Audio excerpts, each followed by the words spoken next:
नमस्कार मित्रों, मैं लक्ष्मी नारायण यादव अपने YouTube चैनल में आपका बहुत बहुत स्वागत करता हूँ। आज हम एक विषय लेके आए हैं, टॉपिक लेके आए हैं वलन। आज हम देखेंगे कि आखिर वलन किसे कहते हैं, वलन के कौन कौन से अंग होते हैं और वलन के कितने प्रकार होते हैं। सबसे पहले हम लोग देखते हैं आखिर वलन किसे कहा जाता है। जब चट्टानों पर आमने सामने से बल लगता है तो चट्टान बीच से मुड़ जाती है, वही मुड़ा हुआ भाग वलन कहलाता है। आइए देखते हैं चित्र में। चट्टान में आमने और सामने से बल लगा और चट्टान बीच से मुड़ गई, यही मुड़ा हुआ भाग वलन कहलाता है। आशा है समझ गए होंगे। जब किसी चट्टान में इधर उधर से बल लगता है तो बीच में चट्टान मुड़ जाती है, चाहे ऊपर की ओर मुड़े या नीचे की ओर मुड़े, उसे ही वही मोड़ वलन कहलाता है। वलन के कुछ अंग होते हैं। देखिए, ये वलन का हिस्सा है। चट्टान यहाँ पर मुड़ी हुई है। चट्टान का जो हिस्सा ऊपर उठ जाता है, इस उठे हुए हिस्से को अपनति कहा जाता है। वलन के कारण जो हिस्सा ऊपर उठ जाता है, यही ऊपर उठा हुआ हिस्सा अपनति कहलाता है। और कुछ हिस्सा नीचे की ओर धंस जाता है, यही नीचे की ओर धंसा हुआ भाग अभिनति कहलाता है। कुछ हिस्सा नीचे की ओर झुका होता है, यही नीचे की ओर धंसा हुआ भाग अभिनति कहलाता है। जिस तल के सहारे, देखिए ये तल है, यह तल है, यह तल है, यह तल है। जिस तल के सहारे चट्टान में उठाव की क्रिया हो रही है, जिस तल के सहारे चट्टान में उठाव की क्रिया हो रही है, उसे अपनतीय तल कहते हैं। जिस तल के सहारे चट्टान ऊपर की ओर उठ रही है, उसे अपनतीय तल कहेंगे। जिस तल के सहारे चट्टान नीचे की ओर बैठ रही है, उसे अभिनतीय तल कहते हैं। इसे अपनतीय, इसे अभिनतीय तल। अपनत के ऊपर उठे हुए हिस्से को या ऊपरी सतह को मिलाकर खींची गई रेखा अपनतीय अक्ष रेखा कहलाती है। ऊपर उठा हुआ सबसे ऊपर वाला भाग अपनतीय अक्ष कहलाता है। सबको मिला के खींची जाए रेखा तो अपनतीय अक्ष कहलाती है। निचला वाला भाग, अभिनत का सबसे निम्नतम भाग अभिनतीय अक्ष कहलाता है।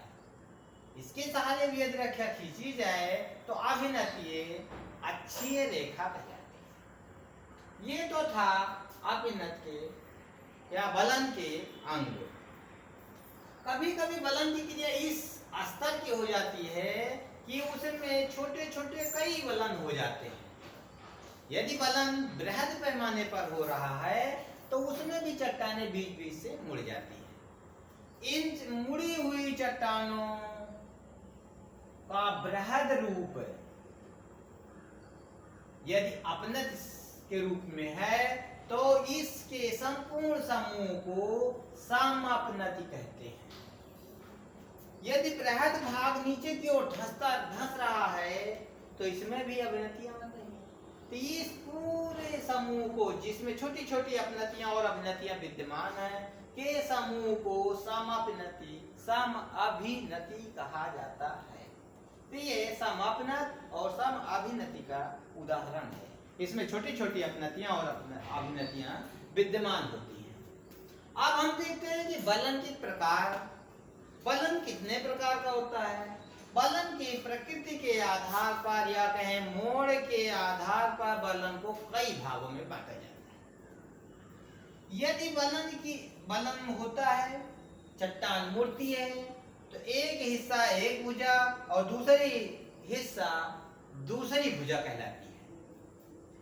यदि बलन की दोनों भुजाएं समान रूप से झुकी हुई हों तो उसे सममित बलन कहते हैं। यदि दोनों भुजाएं समान रूप से झुकी होती हैं तो सममित बलन।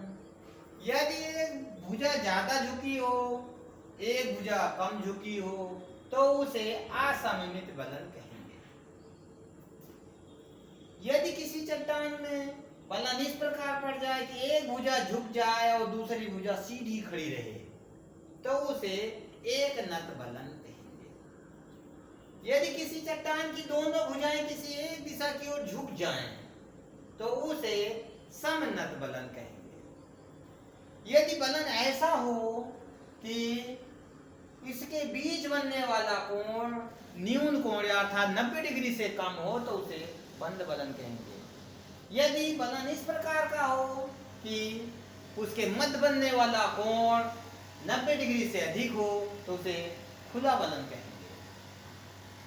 यदि बलन इस प्रकार से हो जाए तो ये फर्राटा पंखे के पंखुड़ी की भांति बन गया है, इसलिए इसे पंखाकार बलन भी कहा जाता है।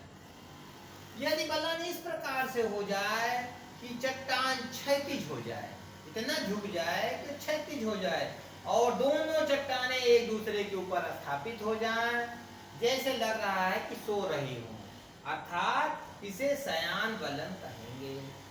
यदि बलन इतना तीव्र गति से हो, इतना तीव्र हो कि बलन की कोई भुजा जहां पर मुड़ी हुई है वो मोड़ टूट जाए, दोनों नहीं, पूरा नहीं, ये पूरा टूट जाएगा तो उसे हम भ्रंश या फाल्ट कहेंगे। लेकिन कोई एक हिस्सा इसका टूट जाता है तो उसे हम ग्रीवा खंड कहते हैं। बलन में जहां पर मोड़ होता है वो मोड़ वाला भाग बलन की ग्रीवा या गर्दन कहलाती है। यदि गर्दन उसकी कहीं टूट जाती है तो उसी को हम ग्रीवा खंड बलन कहते हैं। हम आशा करते हैं कि ये वीडियो आपको समझ में आया होगा। आगे फिर किसी वीडियो मिलते हैं, तब तक के लिए नमस्कार।